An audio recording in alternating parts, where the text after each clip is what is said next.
Hello friends, कैसे हैं आप सब लोग। तो आज हम देखेंगे यूपी पीसीएस की स्ट्रेटजी क्या क्या है, किस तरीके से हम पढ़ सकते हैं, कैसे चीज़ों को कवर कर सकते हैं, क्या कर सकते हैं, क्या नहीं कर सकते हैं। तो चलिए स्टार्ट करते हैं।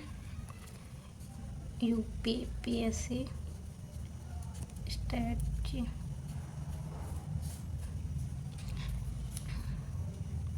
तो स्ट्रेटजी में हम देख सकते हैं हम क्या क्या कर सकते हैं।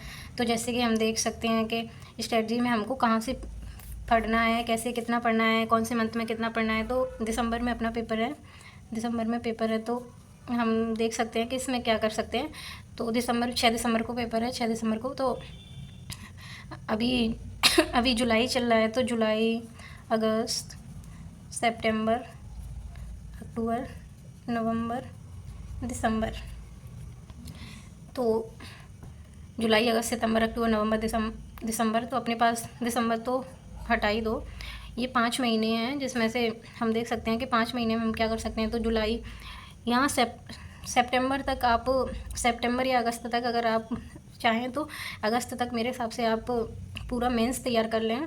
मेंस का जितना भी है आंसर राइटिंग कर लें अगस्त तक। उसके बाद ये 3 मंथ तो प्रॉपर आपको प्रीलिम्स पर फोकस करना है, प्रॉपर प्रीलिम्स।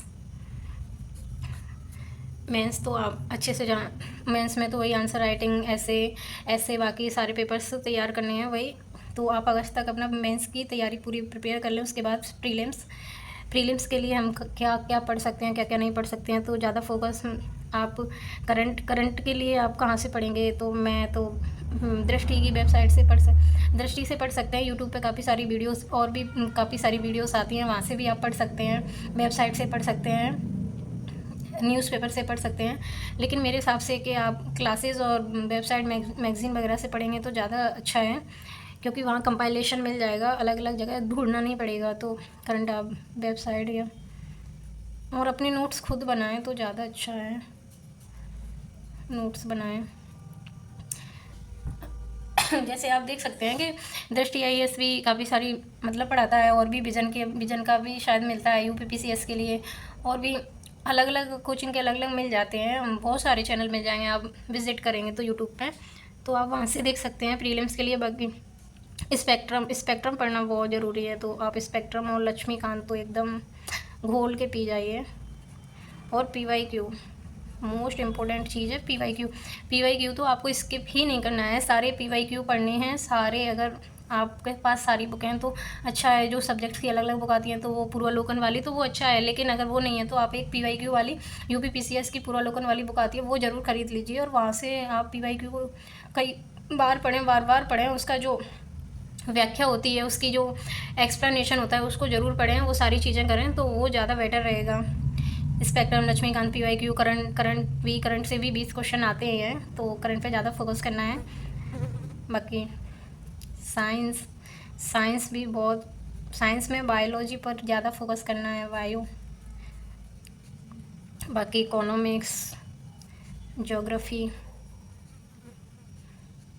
ज्योग्राफी में कौन सी नदी यूपी में बहती है, कौन सी नहीं बहती है, और कौन कौन से पार्क हैं, नेशनल पार्क हैं, कौन कौन से अभ्यारण्य हैं, कौन सी रामसर साइट हैं, कितनी रामसर साइट हो चुकी हैं यूपी में, सबसे ज़्यादा रामसर साइट हैं। ये सारी चीज़ें, ये कब घोषित हुआ, कौन कौन से मेडल मिले हैं, कौन कौन से नहीं मिले हैं, राज्यपाल, गवर्नर वगैरह कौन कौन है, ये सारी चीज़ें आपको पढ़ना है। और ज्योग्राफी मेरे लिए, मैं आपको बताऊँ तो मेन फोकस जो एरिया है वो ज्योग्राफी है।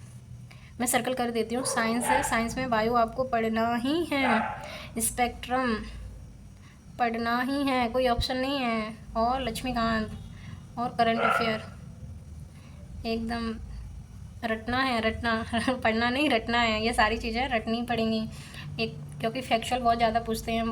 आप लोगों ने पीवाईक्यू देखे होंगे कितना फैक्चुअल पूछते हैं। इस बार तो यूपीएससी में भी इतना फैक्चुअल पूछा था, एक ही उसमें इतने सारे गुस्सा गुस्सा रखे थे क्वेश्चन में फैक्ट, तो आपको पढ़ना ही पड़ेगा। तो एज्यूम तो कर ही सकते हैं कि यूपीपीसीएस का भी पेपर टफ हो सकता है।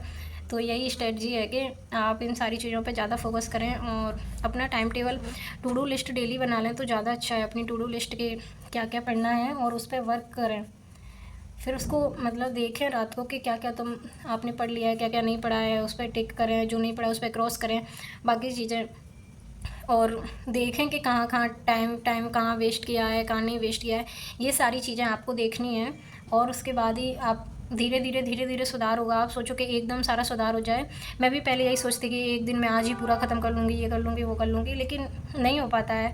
जब आप धीरे धीरे सारी चीज़ें ख़त्म करोगे ना, तो आप पाओगे कि आप बहुत कुछ पढ़ चुके हो, और आप फिर PYQ भी पढ़ोगे और फिर उसके बाद टेस्ट सीरीज़ वगैरह लगाओगे, तो आपको काफ़ी अच्छा फ़ील होगा। ये लगेगा कि हाँ, हम लोगों ने पढ़ा है। तो मेरे हिसाब से तो करंट आप देख लीजिए, रेगुलर पढ़ सकते हैं तो, वरना मंथली करंट का कोई वीडियो देख लीजिए, या 6 मंथ्स का कंपाइलेशन, या फिर आप मैगज़ीन वगैरह से जैसे भी पढ़ना चाहें वैसे। तो मैंने तो वेबसाइट वगैरह से देखा है, थोड़ा यूट्यूब से भी कुछ टीचर्स की वीडियो देखी हैं कई। तो मैंने तो मंथली वाला किया है, तो आप भी वहीं देख सकते हैं कि मंथली, क्योंकि रिवाइज भी जितना किया है वो रिवाइज होके याद भी होना चाहिए। तो कंटेंट के पीछे मत भागना, मैं तो यही कहूँगी। कंटेंट से कुछ नहीं मिलेगा, बाकी बाकी तो आप लोग समझदार हैं। तो ये स्ट्रेटजी है, आप देख लीजिए। बाकी all the best.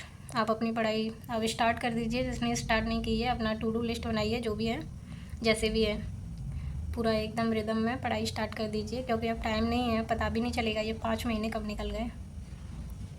Thank you. ऐसी और वीडियोस के लिए मैसेज करें।